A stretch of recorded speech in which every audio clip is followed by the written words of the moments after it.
Right, hello, welcome. Before we move on to Newcastle at the weekend, let's talk about Everton. Guys, 14 games now into the Premier League season and we are in 9th.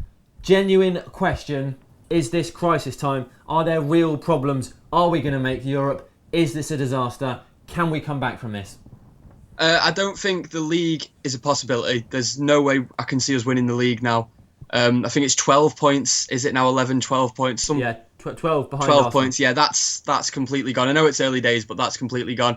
I do think that the realistic target now has to be top 4, in my opinion. Terry? Yeah, I agree. I said on Sunday that reaching sort of a Champions League position is looking more like a realistic goal. And all our major rivals won again tonight, and we dropped more points. So it is going to be an uphill struggle, you know. And if we don't start picking up those, everyone keeps saying, "Oh, they'll come again. They get an easy run of games," but that's not happening, and especially with the style of football we're playing. So yeah, the league for me is almost impossible now. Okay, at the start of the season, and this was happening, and we lost to West Brom, and we drew, and we got spanked by City. We were all saying, well, it's early days. It's not really early days anymore. What are the problems, and why haven't they been addressed? It's quite obviously, I mean, a lot of people are saying that big problem in midfield, especially since he's been injured, that big Carrick-shaped hole in midfield. We have no backup for him, and even I don't think we have someone who can play alongside him perfectly. I mean, I think the nearest person we have to that is Phil Jones. I don't quite know what Fellaini's role is in the team. I don't know if he was brought in to be maybe like a holding midfielder sort of thing. Because one thing I've noticed about Fellaini is he can't actually tackle. But he's not. He's a central attacking midfielder, isn't he? He's at Everton. He was a Wayne Rooney player. That was where he went. Yeah. He played behind the forward. Yeah. That was where he played at Everton, and then a lot of people were saying when he's come to United, you know, you'd expect him to drop back a bit and maybe be that big hard man in midfield that we've been after. But he's just not doing it for me at all. I mean, attacking going forward, he's not even getting his head on things, you know.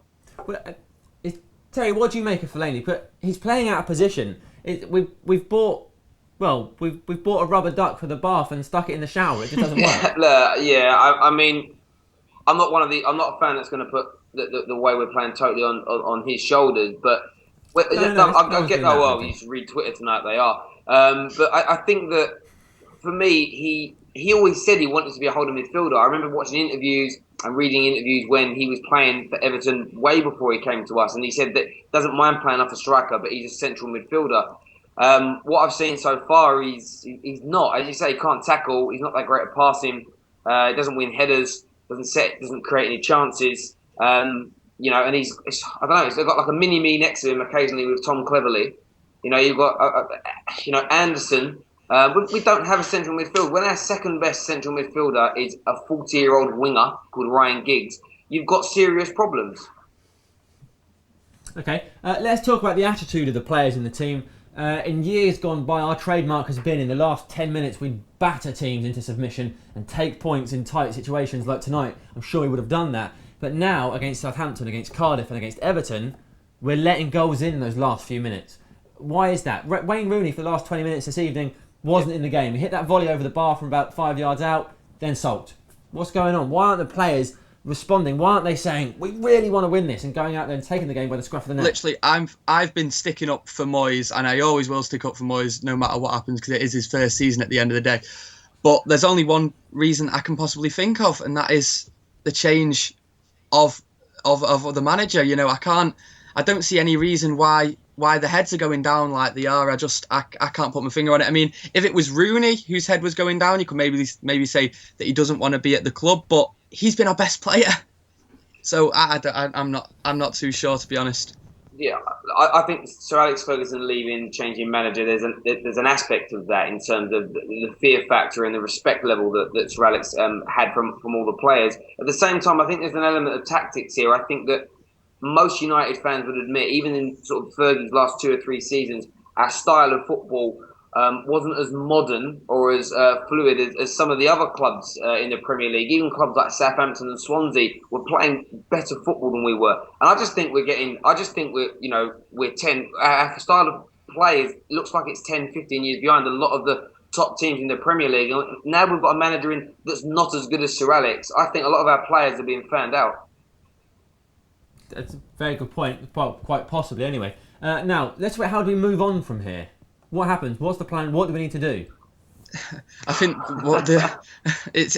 that's an impossible to answer question, isn't it? But I guess the big thing you'd probably say is sign in January. Try and go back for that Herrera. I know he said that he's not going anywhere, but it's so difficult. It really is. No, it is. I think we need a couple of central midfielders. I don't know if you can sign them both in January. Our wingers are not performing. I think it's about time Wilfried Zaha got a little bit of game time. I mean, he played very well for the reserves on Monday night. Now I know that's a different level of football, but he's got to be given an opportunity. He's played barely any time at all. None of our wingers can look like they can beat a man or put a cross in. Why not give them a go? But central midfield is key for me. But I just had this horrible feeling that January's going to come. We're going to sign a left back and we're going to sign another striker. And that's we've done that. And again, I'm not going to totally blame David Moyes because Sir Alex Ferguson did that for 2 or 3 years as well. So I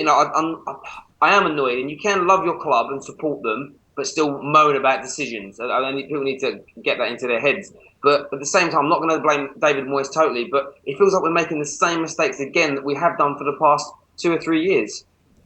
Yeah, we certainly over David Moyes' time in charge, we don't seem to have changed. We don't seem to have learned anything. We've got the same problems we had 2 months ago. Now, guys, what team would you start against Newcastle on Saturday? Remember, Wayne Rooney is now suspended because he picked up that yellow card. Okay, well, like I was saying, the big problems in midfield. I think we just need to try something new, maybe stick a player in there that we don't usually start. So I've gone for the defence, De Gea, Raphael, Vidic, Evans, Evra. And then as my midfield, I've gone for Valencia on the right, Jones, and alongside him, you'd probably laugh at me for this, but Anderson. Just put Anderson in and just see what he can do. Remember a few seasons ago, that game he had at Anfield, that was an absolute world-class performance. And you never know, if he puts a few of them together, we may get some more out of Anderson. I've gone for Nani on the left, and I did have Rooney there, but obviously with the yellow card, we can't keep him in there. So Kagawa behind Van Persie. Terry, what do you make of that? What's your team? And then we can talk about Anderson. Okay, look, my team is pretty much the same, but I would throw Wilfried Zaha in right midfield. And I'd play Januzaj on the left, and same top two as long as Van Persie is fit with Kagawa a little bit deeper. Anderson in midfield, I don't mind if it's Anderson or Cleverley or whoever it is. I just think we need to sort of have a set team and let them play more than one game on the bounce. None of them have been great this season, but the problem for me is that Cleverley will have one game, whether he does okay or not, the next game he's out regardless. Anderson, Nani, for example, he had a great game against Leverkusen, and then he's been on the bench 2 games on the bounce. We need to start, maybe, sort of 7, 8 players need to continually play for a few weeks to just get a little bit of fluidity and a little bit of consistency to their games. Yeah. I've got a lot of time for that sort of thought, Terry. Now let's talk about Newcastle. How should we approach them? Who are the danger men? Oh, well, the thing is with Newcastle, obviously they're just above us in the table still, and that's just tragic, innit? I mean, they've got the danger men. Ben Arthur, I think, is a Newcastle player that I've always heavily rated, to be honest. So if we can keep the creative players like him quiet, then maybe we'll be okay. But again, the problem from our perspective is that central midfield. I mean, if Jones can come back into the team, which I expect he will, then maybe we'll be a bit better defensively in midfield, and hopefully that'll improve our chances. Is Ben Arthur your concern, Terry, or do you think we have to worry about the likes of Remy or Johan Kebab? Yeah, I was going to say Kebab definitely in midfield. I think he's an outstanding central midfielder, and he played very well against Chelsea when Newcastle beat them. But Remy, he's on fire. He's doing for Newcastle what he couldn't really do for QPR last season, and he's scoring goals. So yeah, all 3 of those players are danger men for Newcastle. And we've got to be very careful, because if we get overrun in midfield again, it could be lights out. Okay, so how do we beat them? How do we not get overrun in midfield? play more players in midfield. Have 3 in the middle. For me, it really is that simple. If that means maybe getting Kagawa to drop a little bit deeper into central midfield rather than, playing behind the striker like he does. I mean, I've never actually seen him do that in a United shirt. I've never seen him played in that position, and I think that's maybe something we could try.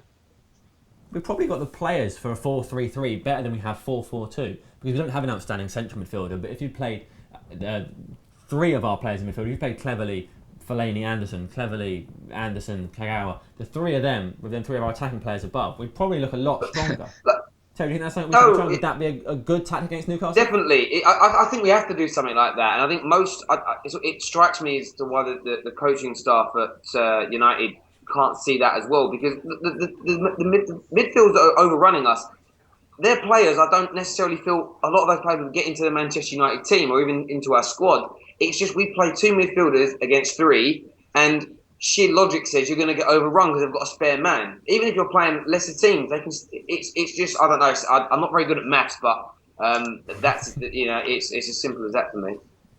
Yeah. Well, this evening we played 3 number 10s through the middle of the pitch. We played centre forward Danny Welbeck on the left wing. Do you think David Moyes wants to move into a different formation or maybe a 4-3-3? Do you think we've got too many square pegs in round holes? Do you think there's an easy solution to this? Is that we say 4-4-2, we don't have the players for 4-4-2, just change formation, work it out, and people can actually play where they want to play? I agree. I think that it's frustrated me for years now where we've had players being played in unnatural positions. The reason we conceded the goal was because Raphael was taken off tonight. Yeah, Valencia goes back. And it didn't make any sense. Again, we brought on attacking players, but we brought the wrong people off. We are playing players that Danny Welbeck gets so much stick, but he's not a winger. He's not a left winger. He's a striker. We don't want to play him as a striker. Sell him and bring somebody else in who is a winger. It makes no odds to play him out there. We might as well have De Gea up front. You might as well do it. You know what I mean? If we're going to play players that position. Yeah, I completely agree. I mean, another player that's getting a bit of stick for his performances, Kagawa. I mean, he's literally only just started playing in that hole in the position that he's at his best. He's been playing left wing for the majority of the season and getting stick for it, but it's not his position, so you can't really have a go at him for it. I think, Terry, you've just touched on something that makes an awful lot of sense in regards to Danny Welbeck, just as an example, is, yeah, fans like him. Yeah, he's a good player. But what on earth is the point in playing him in the wrong position just for the sake of playing him? Do you think there's players that should go like him that maybe there isn't room for in the squad despite the fact that they're good and we like them? There's just not room for them. Get them out and buy players who will actually play in the positions we need filling, who are natural to those positions. Yeah, I agree. And I think that, if you look at our competition, not just in the English leagues, but in Europe as well, Dortmund are a great team. For me, they're arguably one of the best footballing sides in the world. They have one main striker in their whole squad, maybe 2. And the rest are sort of Kagawa type players that play from the middle, can drop out wide.